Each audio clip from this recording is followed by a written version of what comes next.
Problem খুঁজলে অনেক problem খুঁজে যায় আসলে।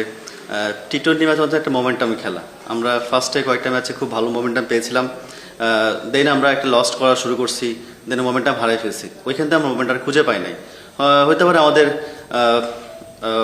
আমাদের কিছু ঘাটতি অবশ্যই থাকে, এটা আমরা যারা অ্যানালাইস্ট আছে তারা ফাইন্ড আউট করবো অবশ্যই। এবং আগামী দুটো ম্যাচ আছে, ইকুয়েশন যাই হোক চেষ্টা করবো দুটো ম্যাচ আমাদের পারফর্ম করে ভালো খেলার জন্য।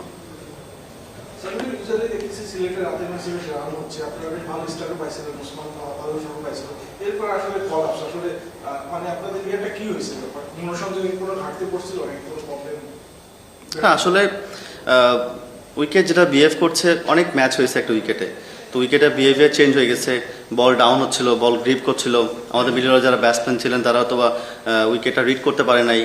আমাদের যে উইকেট, আমাদের আজকে উইকেট ছিল 150-এর, আমরা 30 রান বা 20 রান শর্ট ছিল, তো আমরা মিডল ওভারে ওরকম আহামরি খেলতে পারি নাই, ডট বেশি হয়ে গেছে, হয়তো আমরা 150 করতে পারি না। বাট আমাদের আজকে যে উইকেটটা অনেক টায়ার উইকেট, কারণ আমরা অলমোস্ট 8টা করে ম্যাচ খেলছি একটা উইকেটে, আলাদা উইকেটেও, তো আমাদের যে উইকেটটা এটা আজকে 150-এর উইকেট ছিল, বাট আমরা গত 2 বার চেস করতে পারছিলাম না, তো আজকে এই জন্য আমাদের ক্যাপ্টেন মনে করছে ফিল্ড ব্যাটিং নেবে, তো এটা ডিসিশন আর কি।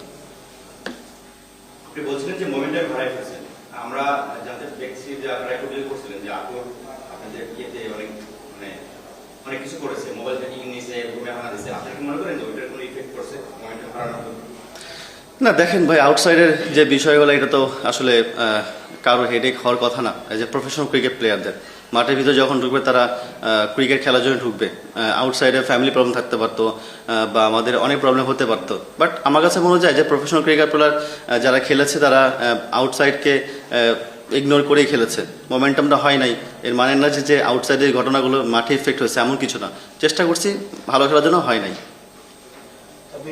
যখন বিপিএলটা শুরু হলো তখন ওয়ার্ল্ড কাপের দলটা দেওয়া হচ্ছিল না, একটু মনে হচ্ছিল যে আপনিও একটা কন্টেন্ডার ছিলেন বা আপনারও নাম আসতে পারতো। এখন পর্যন্ত মানে বিপিএল নিজের পারফরমেন্সটা যদি কিভাবে মূল্যায়ন করেন? গতবার একটু রান ভালো হয়েছে, পারফরমেন্সটা ভালো, এবার একটু হচ্ছে না, আপনি কিভাবে মূল্যায়ন করেন? আপনি অ্যানালাইজ করছেন কত নাম্বার নেমেছি, কত নাম্বার কয়টা বল ফেস করছি, তো একটা ব্যাটসম্যান যদি 7-এ খেলে 8-এ খেলে, যে দেখে 14 করে রান রেট লাগবে, 15 রান, আমি কি ডিফেন্স করবো? যে অবশ্যই না। আর যখন আমি আগে ব্যাটিং করছি হয়তো বা দুটো ম্যাচ সুযোগ পেয়েছিলাম, বাট এখন সব ম্যাচ তো আসলে হয়নি এরকম, তো আমার কাছে মনে হয় যে আমি যে অ্যাজ এ ব্যাটসম্যান আমার কাছে মনে হয় 4-5 আমার জন্য আইডিয়াল পজিশন আমার জন্য। টিম ম্যানেজার মনে করছে আমি 7-8-এ বেস্ট, ওই জন্য খেলাইছে, এর বেশি কিছু করার নাই, আর এর চেয়ে বেশি কিছু আমারও করার কিছু ছিল না।